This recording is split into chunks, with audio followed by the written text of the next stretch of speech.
We should also just hit on this story because it's funny about Ken Paxton. Oh, yeah. This is from the Texas Tribune. So apparently, and this happened yesterday, right?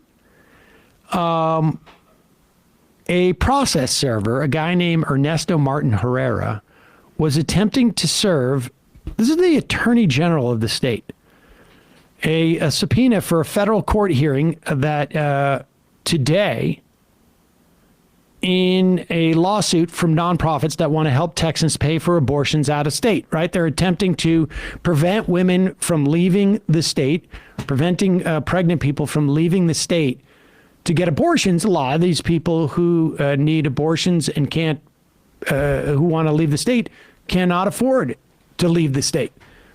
Time off from work, transportation, housing, et cetera, et cetera. And so there are nonprofits that are trying to go in and pay for it. The state attorney general is trying to prevent that. So Herrera arrives at Paxton's home in McKinney, I don't know where that is, on Monday morning. He told a woman who identified herself as Angela, that is presumably Angela Paxton, right? His Paxton's wife. Yes. And he told Angela that he was trying to deliver legal documents to the attorney general. She told him that Paxton was on the phone and unable to come to the door. Herrera said he would wait. So nearly an hour later, a Chevrolet Tahoe pulls into the driveway. And 20 minutes after that, Paxton exited the house. So I'm not quite sure. So I walked up the driveway approaching Mr. Paxton and called him by his name. As soon as he saw me and heard call his name out, he turned around and ran back inside the house through the same door in the garage. Angela Paxton then exited the house, got inside a Chevrolet truck in the driveway, started it, and opened the doors. Now, I don't understand, like, who pulled the truck into the driveway? I don't know. I think she pulled it closer from, like, in my mind, I imagine she pulled it from like somewhere either on the street or in the driveway into the garage. So he could go right in. And then they pulled out of the garage. Yeah. Is that... A few minutes later, I saw Mr. Paxton ran from the door inside the garage toward the rear door behind the driver's seat. I approached the truck and loudly called him by his name and stated that I had court documents for him. Mr. Paxton ignored me and kept heading for the truck. Herrera eventually placed the subpoenas on the ground near the truck and told him he was serving him with a subpoena. Both cars drove away, leaving the documents on the ground. Okay, and here's the weird part, right? We need a reenactment. Yeah, we need to see like one of those, like, don't they do that? Where do they do that? On like the local news? In Taiwan or in Singapore, they do like these reenactments. Oh, right, CGI ones. Yeah.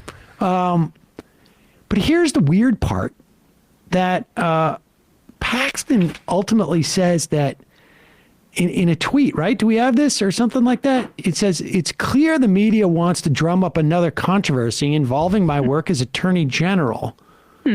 So they're attacking me for having the audacity to avoid a stranger lingering outside my home and showing concern about the safety and well-being of my family. Now, here's the strange part. Like, he clearly was not worried about the well-being of his family. Why is he sending his wife out there to get the truck? His wife, who also happens to be a state senator in Texas as well. I mean... Also a politician, yeah. If you're if you're the attorney general and you're genuinely worried about your safety and your family's safety, because there's a guy lingering outside with an envelope. Shouting. Apparently, that's what Paxton says. Yeah, shouting, I've got papers for you. Which is, I mean, if you're genuinely scared about your family, do you send your wife out to get the truck ready so that you can just run in and lock the door? Yeah. And then, like, why don't you, if you're the attorney general, just call the police? Right. Well, I do like the fact that he says that it's like another controversy being drummed up on his, like, because of his political enemies or whatever. You mean the one where the fact that you're under indictment for securities fraud, that one that's being drummed up by your political enemies, or the fact that you're being like sued by a variety of whistleblowers who've talked about how you abuse your office. Like, this is not, there's nothing really being drummed up here. These are hard charges right off the bat. But that's the funny part about it, or the strange part, is that why would he avoid a subpoena about like a case that involves him as the attorney general? Yeah. He obviously thought the subpoena was for something else, like maybe the things you mentioned, or maybe some other case that he thinks is lingering out there and he doesn't want to get caught on it. Yeah, I mean, What's his official position? attorney General. Right. So he knows when someone comes to your house and says like, "Oh, I have legal papers for you," that is somebody who's trying to serve you with something, Sounds right? like a Better Call Saul character. Yeah, I know.